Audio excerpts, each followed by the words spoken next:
Jonathan Roach of the California Performance Diesel.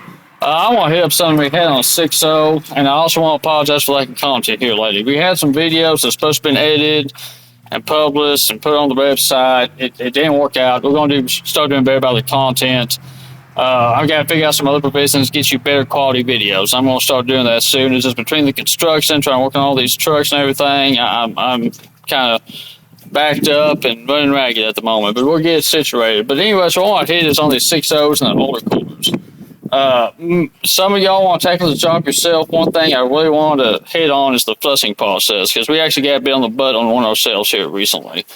It's beyond our control. It's just one of them things that happen. But when you do the oil cooler, Ford recommends you use this. It's a VC9 engine cooling system cleaner, but it's to get all the iron deposits up. That's actually what clogs up your oil cooler. When you do this process, I'll show you on the block I have laying over here on the engine stand.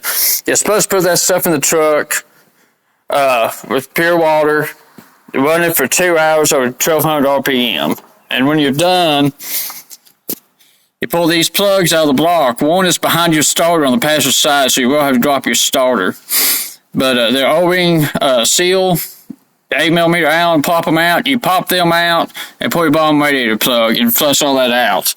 It takes a while to flush it. What we ran into is we had a truck coming here with the wrong coolant. As many of y'all know, with the wrong coolant, I preach this often, and these 6.0s is asking for disaster. And as these trucks get more age on it, I'm seeing more and more of it. Had the wrong coolant, which created massive amounts of iron deposit.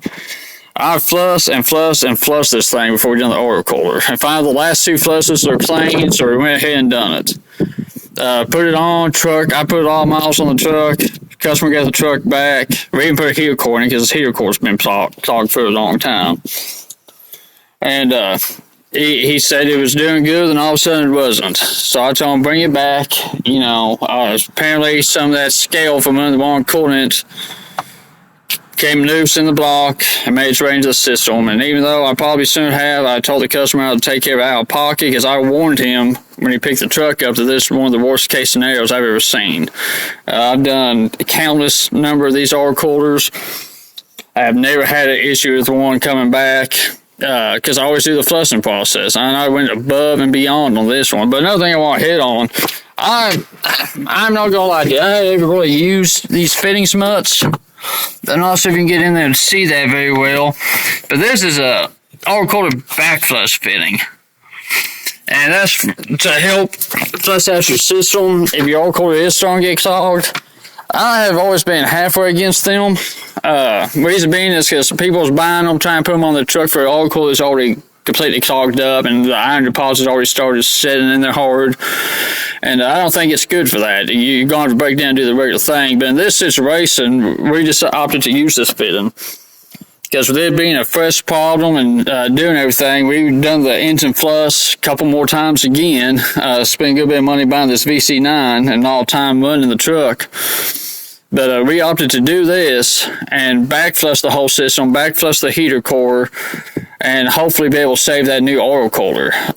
So what I really want to take away from this video is, one, this fitting does have a use. In a situation like this, where the iron hasn't completely clogged up in there yet, I think you can probably get away with it and it'd be a good thing. I also think this is a good thing for maintenance. Once a year, every other year or so, put this thing on your truck, take your bottom radiator hose off, and flush it out. I think that's a really good maintenance procedure, because if you can get that stuff out there before it hardens and sets up, you probably won't have an issue. So, you know, the other thing I want to hit on is also, if you're doing the job yourself, make sure you buy this VC9 and run through it. And do it before you do the repair. You know, like I said, we done it, and actually done it a couple times.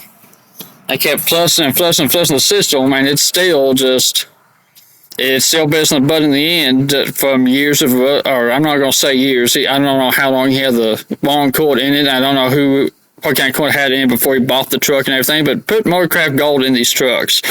They do make generics. There's probably the same type and everything else. I stick with the Motorcraft. It's tried and proved, and I can tell a huge difference with it, so it's what I run in all these trucks. I run the Motorcraft. but make sure you run the right antifreeze in it.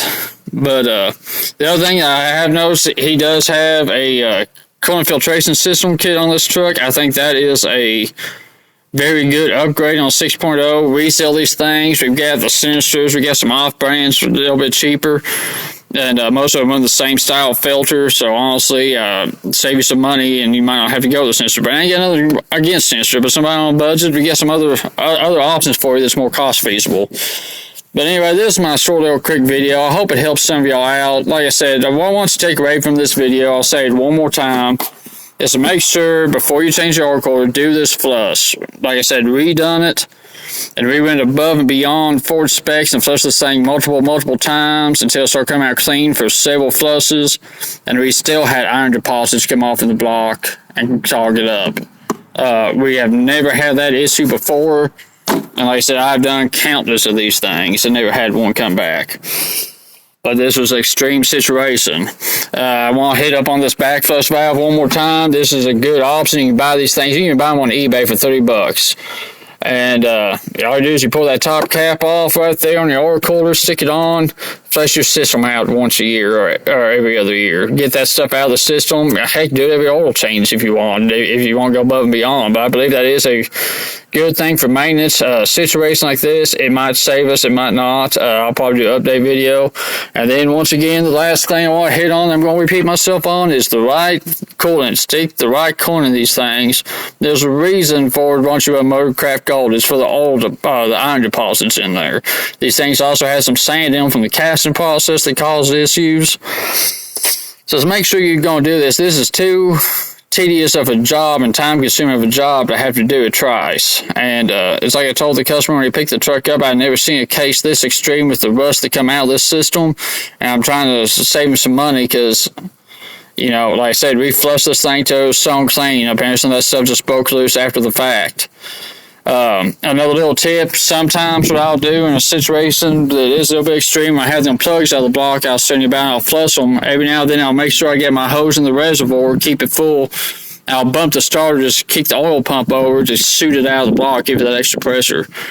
But anyways, I appreciate y'all. Sorry for the quick crew video. I hope this saves y'all some time and grief. But anyways, bless y'all and have a wonderful day.